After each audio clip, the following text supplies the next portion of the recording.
Welcome to confident learning. आपने अभी तक जैम के क्वेश्चन आंसर को हम लोग ने सॉल्व किया था। पार्ट 1 और पार्ट 2 कर चुके थे। पार्ट 2 में हमारे जो क्वेश्चन आंसर थे, जो कि क्वेश्चन नंबर 11 से 30 तक हमने MCQ वाले कर लिए थे। आज हम अपने लेक्चर में देखेंगे MSQ के जो 10 क्वेश्चन आते हैं उसको हम सॉल्व करेंगे। तो बगैर कोई टाइम वेस्ट के चलिए स्टार्ट करते हैं कॉन्फिडेंट लर्निंग।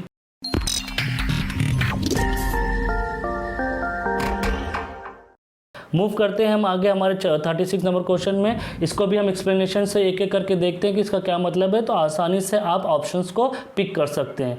पहला हमारा ऑप्शन क्या है कि stratiform chromite deposit form by weathering of ultramafic rock. चलिए इसका एक्सप्लेनेशन देखते हैं। इसका एक्सप्लेनेशन क्या है, स्ट्रेटिफॉर्म क्रोमाइट डिपॉजिट और form by orthomagnetic process. The word stratiform refer to the continuous sometime bifurcating layers of chromite. अब यहाँ पे देखिए क्या कि चूज द करेक्ट स्टेटमेंट। हम एक एक करके देखते हैं, फिर उसके बाद आप खुद ही बताइएगा कि कौन सा स्टेटमेंट सही है कौन सा नहीं है। अब यहाँ पे देख रहे हैं कि ये अल्ट्रामैफिक रॉक की बात हो रही है और वेदरिंग की बात हो रही है, जबकि ऐसा कुछ नहीं है, तो ये स्टेटमेंट हमारा गलत हो गया। उसके बाद देखिए स्कॉन डिपॉजिट और contact metasomatic deposit most commonly hosted by the calcareous rock like limestone और dolomite in contact with felsic intrusive. तो दूसरा हमारा जो था वो सही हो गया आपका। फिर nickeliferous laterite is a type of placer deposit. देखिए ऐसा होता है क्या, नहीं ऐसा नहीं होता है। Nickeliferous laterite is a type of deposit form by the residual concentration analogous to the many bauxite deposit. अगर आपने बॉक्साइट डिपॉजिट पर पता तो उसी तरह निक्लीफेरस डिपॉजिट भी होता है, ये प्लेसर डिपॉजिट नहीं है। फिर हम पढ़ते हैं जो गोल्ड बियरिंग वेन्स की बात करें, deposit can form from hydrothermal solutions. Gold bearing veins deposit can form by hydrothermal process. ये सही ऑप्शन है आपका। तो हमको दो ऑप्शन सही मिले, कौन कौन से, बी और डी। तो ये हमने इसको यहाँ पे लॉक कर दिया है। अब हम मूव करते हैं अपने नेक्स्ट क्वेश्चन की तरफ। ये हमारा मिनरोलॉजी क्वेश्चन है। ये थोड़ा सा आपको याद करने वाला क्वेश्चन है, तो अगर आप उसको याद कर लेते हैं तभी इसको कर पाएंगे। थोड़ा सा मगब टाइप का है, इसको करना पड़ेगा। इसमें कोई मतलब इसमें कॉन्सेप्ट है, बट उससे ज़्यादा थोड़ा सा याद भी आपको इसको करना पड़ेगा। तो हम एक एक एक्सप्लेनेशन लेते हैं। यहाँ पे क्वेश्चन क्या कर रहा है, under cross polars a mineral remains dark. Dark है मतलब उसमें जो भी लाइट पड़ रही है वो वापस नहीं आई, इसलिए पूरा का पूरा मिनरल वहाँ पे हमको डार्क शो कर रहा है। ये किस कंडीशन में हो सकता है कि हम जबकि जो निकोल्स है उसको हम पूरा रोटेट भी कर दे रहे हैं तब भी पे वो ऐसा नहीं हो रहा है। ठीक है, which of the following statement is or not correct, correct नहीं है। द मिनरल और आइसोट्रोपिक, आपको पता अगर मिनरल आइसोट्रोपिक होता है तो वहाँ उसमें क्या होता है, if a mineral is isotropic refractive index is same along every direction. जो रिफ्रैक्टिव इंडेक्स होते हैं वो सभी डायरेक्शन में सेम होता है, तो कोई भी कलर नहीं दिखाई दे, इसका मतलब वो डार्क है। तो पहला स्टेटमेंट हमारा सही है। अब हम दूसरे स्टेटमेंट की बात करते हैं। दूसरा स्टेटमेंट क्या कहे, the mineral is biaxial with an optic orientation corresponding to the principal section of the indicators. अब इसका क्या मतलब हुआ, इसका मतलब है कि मिनरल हमारा बाईएक्सियल है। इसका मतलब यहाँ पे आप देख रहे हैं क्या है, the principal section of the biaxial mineral contain two optic axis and X and Z vibration direction. Since the principal action, यहाँ पे क्या करें कि यहाँ पे जो प्रिंसिपल एक्शन है उसके परपेंडिकुलर नहीं है तो ऑप्टिक एक्सिस, अगर उसके परपेंडिकुलर नहीं है इसका मतलब उसमें लाइट जाके बाइफर्केट हो सकती है और वो कुछ ना कुछ कलर दिखा सकता है। इसका मतलब ये स्टेटमेंट हमारा गलत है। तो ये हमारे इसके लिए ये ऑप्शन हो जाएगा, ये हमारा ऑप्शन होगा। उसके बाद थर्ड स्टेटमेंट का क्या मतलब है वो भी देख लेते हैं हम। यहाँ पे थर्ड स्टेटमेंट का मतलब क्या है कि the mineral is biaxial with an optic orientation containing the Y. इसमें क्या है कि पहले वाले में कि वाई वाइब्रेशन में हो भी सकता है, परपेंडिकुलर नहीं भी हो सकता है। इसमें यहाँ क्या कहा गया कि वाई वाइब्रेशन डायरेक्शन ही ओनली कंटेन करता है और कोई डायरेक्शन नहीं ना। तो अगर ऐसा है तो क्या हो सकता है सीन, यहाँ पे देखिए कि mineral section has Y vibration direction only, that is only Y vibration direction lies on the microscope stage.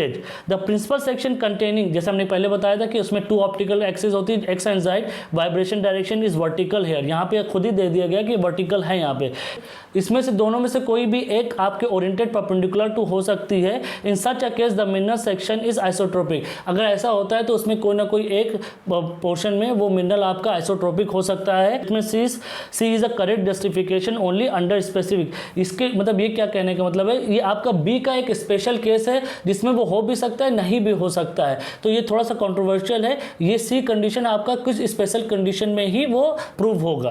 Third क्या कह रहा है कि the mineral is uniaxial with an orientation perpendicular to the optic axis. जो orientation है वो perpendicular to the आपका optical axis है। तो इसका क्या मतलब है वो समझिए कि for a uniaxial mineral the section cut perpendicular to the optic axis is an isotropic section. आपको पता है कि जब आप सी एक्सिस पे काटते हो उसके तो वो सेक्शन आपका आइसोट्रोपिक सेक्शन बन जाता है, और आपको पता है आइसोट्रोपिक सेक्शन में मिनरल आपको पूरा का पूरा डार्क दिखाई देगा अगर ऐसा होता है तो हमारा ऑप्शन क्या होगा? अगर हम ऑप्शन की बात करें तो हमारा ऑप्शन सिर्फ और सिर्फ बी होगा कि उसी में एक स्पेशल कंडीशन बताई जा रही थी जो कि फुलफिल नहीं कर रही थी। और ये सारे के सारे कंडीशंस जब आप थोड़ा सा डिटेल में उसको पढ़ेंगे तो आप आसानी से लगा सकते हैं। इसमें कोई ट्रिक्स एंड टिप्स नहीं ना कि जो मैं आपको बता दूं, उसको थोड़ा सा आपको पढ़ना पड़ेगा। Moving to the next question, ये हमारा मेटामॉर्फिक का है। इसमें दिखाया गया कि यहाँ पे दो मेटामॉर्फिज्म हुआ है M1 और M2, और इसमें जो उससे रिलेटेड अटेंडीज है जो सिस्टोसिटी बना रहा है S1 और S2 है, और यहाँ पे आप देख रहे हैं कि डिफॉर्मेशन है D1 और D2। तो चलिए एक एक करके इसका भी हम डिस्क्रिप्शंस देखते हैं कि इसका क्या मतलब है। पहले का मतलब है कि M1 M2 events refer to, ये क्या कर रहा है M1 जो आपका ये रिफर कर रहा है कि ये अब रीजनल मेटामॉर्फिज्म है, और M2 क्या है कॉन्टैक्ट मेटामॉर्फिज्म है। तो रीजनल कब होगा, कॉन्टैक्ट क्या होगा, ये देखते हैं। अब देखिए रीजनल के लिए क्या होना चाहिए, M1 refer to the regional metamorphism as during M1। यहाँ पे हमारा 2 फेजेस हैं, 2 फेज हो रहा है, इसका मतलब वो रीजनल हो गया। यहाँ पे 2 फेज है इसलिए रीजनल मेटामॉर्फिज्म हो सकता है, और जैसा कि क्वेश्चन पूछा गया है तो ये आपका रीजनल मेटामॉर्फिज्म है। अब देखिए अब भी दूसरा क्या है कि M2 is an event of contact metamorphism as. अब ये देखिए यहाँ पे M2 की बात कर रहे हैं कि ये M2 जो आपका है वो कॉन्टैक्ट मेटामॉर्फिज्म है। वो कैसे पता चला कि देखिए यहाँ पे कोई भी आपको उसका टेक्टोनिक इफेक्ट नहीं दिख रहा है, सिर्फ न कोई टेक्टोनिक फैब्रिक है, नथिंग, कुछ नहीं, बस सिर्फ मेटामॉर्फिज्म दिखा दिया गया कि यहाँ से यहाँ तक मेटामॉर्फिज्म हुआ है। उसमें वो जो फीचर्स होते हैं रॉक में कोई बदलाव नहीं दिखाया गया है। इसका यहाँ पे फैब्रिक कुछ नहीं है और मगर मेटामॉर्फिज्म हुआ है, तो ये कॉन्टैक्ट मेटामॉर्फिज्म हो सकता है। तो पहला स्टेटमेंट हमारा यहाँ पे ये सही होता है। दूसरा क्या है, the S1 schistosity developed as a granulation cleavage. देखिए ग्रेनुलेशन क्लीवेज मतलब कि एक आपके कुछ वहाँ पे क्लीवेज था, वहाँ पे कुछ सिस्टोसिटी थी, फिर उसको कन्वर्ट होकर उसमें मेटामॉर्फिज्म होकर फिर दूसरी बनी। तो प्राइमरी के बाद सेकेंडरी होता है, पर जो कि S1 खुद ही प्राइमरी है तो वो सेकेंडरी नहीं शो कर सकता है। तो जैसे हमने कहा कि S1 को वो ग्रेनुलेट करके फोल्डेड करके S2 बना सकता है, बट S1 नहीं बना सकता। S1 खुद ही डेवलप हुआ है प्राइमरी मेटामॉर्फिज्म से। तो ये स्टेटमेंट आपका गलत हो गया। अब हम मूव करते हैं थर्ड स्टेटमेंट कि गार्नेट ग्रू सिंटेक्टोनी, मतलब साथ ही साथ D1 के साथ ही साथ ग्रू हुआ है। आप गार्नेट देख सकते हैं कि गार्नेट का जो टाइम पीरियड है वो यहाँ से यहाँ तक कि जो कि सिमिलर टू D1 S1 का है। इसका मतलब दोनों साथ ही में हुए हैं, तो ये सिंटेक्टोनिक हो सकते हैं। ये स्टेटमेंट आपका सही है। अब हम देखते हैं जो हमारा लास्ट वाला ऑप्शन है एंडोलसाइट ग्रू ड्यूरिंग, यहाँ पर लिखा है during the वेनिंग phase of D2। During मतलब जब ये D2 खत्म हो रहा, बट ऐसा नहीं ना, ये आपका जो एंडोलसाइट है ये आपका M2 से रिलेटेड है ना कि D2 से। इसका मतलब ये भी स्टेटमेंट आपका गलत है, और यहाँ तो हमारे पास सिर्फ 2 ही ऑप्शन आते हैं, A और C। ये आपका आंसर हो गया। अब हमारा सेकंड लास्ट ऑप्शन है कि चूज द करेक्ट स्टेटमेंट, कि इसमें स्टेटमेंट कौन कौन सा सही है। ग्रेविटी डैम कब होता है, arc dam, buttress dam, arc dam क्या होता है। ये बहुत ही सिंपल क्वेश्चन है, इसका आंसर A और C है। वो कैसे मैं आपको दिखा देता हूँ एक्सप्लेनेशन से। यहाँ पे देखिए कि ग्रेविटी डैम क्या होता है। Gravity dam made up of concrete and build on strong foundation. The dam axis में बी स्ट्रेट और स्लाइटली कर्व। जो उसमें ग्रेविटी का जो डैम एक्सिस होता है वो थोड़ा सा स्लाइटली कर्व होता है, स्ट्रेट तो बहुत कम होता है, स्लाइटली कर्व ही होता है। तो आपका ऑप्शन ए सही है। यहाँ पे आप देख रहे हैं रिजिड स्ट्रक्चर, स्ट्रेट और स्लाइटली कर्व। आर्क डैम जो होता है वो आपका arch dam utilize the strength of the arch to displace, इसका जो लोड होता है to displace on the apartment that is to built on. यहाँ पे आप देखें आर्क डैम का common built on very strong foundation. ऐसा नहीं होता कि आपका अपार्टमेंट थोड़ा सा अच्छा होता है उसका। उसके बाद हम बात करते हैं बटरस डैम। बटरस डैम की बात करते हैं, ये रिइंफोर्स्ड डैम है, जैसा कि यहाँ पे आपको दिया गया है। रिइंफोर्स्ड कंक्रीट है, स्लैब है, दैट स्लोप अप स्ट्रीम, जो उसका स्लोप होता है वो अप स्ट्रीम के डायरेक्शन में होता है। अगर आप इसका फिगर देखेंगे बटरस डैम का, तो ये ऑप्शन भी आपका सही है आपका। उसका लास्ट ऑप्शन है एम्बैंकमेंट डैम। देखिए एम्बैंकमेंट डैम यहाँ पे जो आपको अर्थ डैम दिया गया है, ये एम्बैंकमेंट डैम का पार्ट है। इसमें 2 डैम होते हैं हमारे, अर्थ फिल्ड डैम होते हैं और रॉक फिल्ड डैम होते हैं। उसको हम एम्बैंकमेंट डैम की कैटेगरी में डालते हैं। और ये जो हमारा सिल्ट है, क्ले है और जो अर्थी मटेरियल होता है, ये उससे फॉर्म होता है।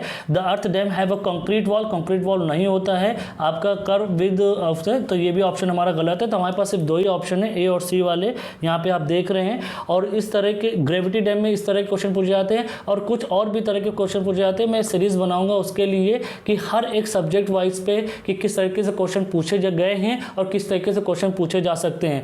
आज का हमारा लास्ट क्वेश्चन है चूज द करेक्ट पेयर, कि कौन कौन, यह आपका बहुत ही आसान है, पैलेंटोलॉजी से रिलेटेड है कि कब फ्लोरा आया, कब किस एज में फौना आया है। ये थोड़ा बहुत स्ट्रेटिग्राफी है, थोड़ा बहुत आपका पैलेंटोलॉजी है। तो हम एक एक चीज़ देख सकते हैं कि फ्लावर्स कब आए थे।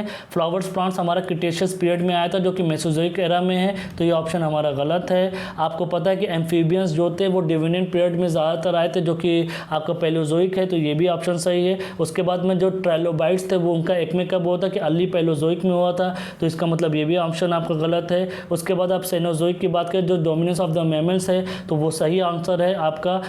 और उसके बाद इसका मतलब हमारा बी और डी जो है आपका ऑप्शन वो सही ऑप्शन है, तो इसलिए हमारा ये ऑप्शन हो गया। अगर ये वीडियो आपको अच्छा लगा हो तो इसको ज़रूर लाइक किए, अपने दोस्तों से शेयर किए। अभी तक के लिए इतना ही, थैंक यू।